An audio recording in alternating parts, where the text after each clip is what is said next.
Alors, c'est vrai que la question de la socialisation est au cœur des problématiques de genre, puisque bien évidemment les identités sont le produit de nos socialisations, c'est-à-dire du passage par l'école notamment, où on va apprendre régulièrement aux petites filles et aux petits garçons à tenir des rôles qui sont des rôles différents et genrés, et finalement aussi des rôles qui sont hiérarchisés. Donc cette socialisation, elle passe par l'école, elle passe par les jouets, hein, on voit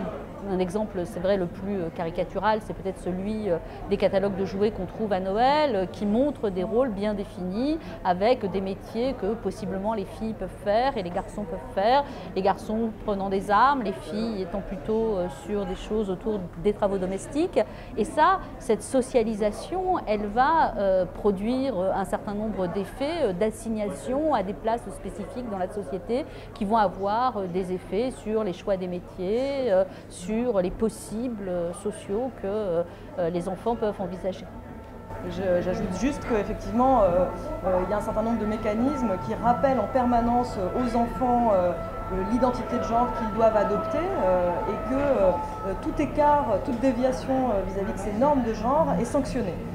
Les études sur le genre ont notamment mis en évidence des déviations qui sont sanctionnées pour les deux sexes, mais une certaine asymétrie dans le coût social de la déviation de genre. C'est-à-dire que les petites filles peuvent un peu plus facilement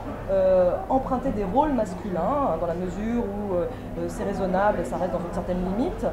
alors que les petits garçons ont beaucoup plus de difficultés et sont beaucoup plus sanctionnés lorsqu'ils adoptent des normes ou des comportements qui sont associés avec le féminin, par exemple vouloir se déguiser en fée, ou encore pratiquer la danse. Et donc cette asymétrie, elle est étroitement liée à la hiérarchie de genre, c'est-à-dire que être une fille et se muer en garçon, d'une certaine manière, être un garçon manqué, c'est une valorisation sociale, c'est une sorte d'ascension sociale, et c'est pour ça que c'est mieux toléré que le trajet inverse, celui d'un garçon qui va adopter les comportements et les rôles des filles, puisqu'il s'agit là, dans ce cas, d'une chute sociale, d'une dévalorisation de la part de ces populations.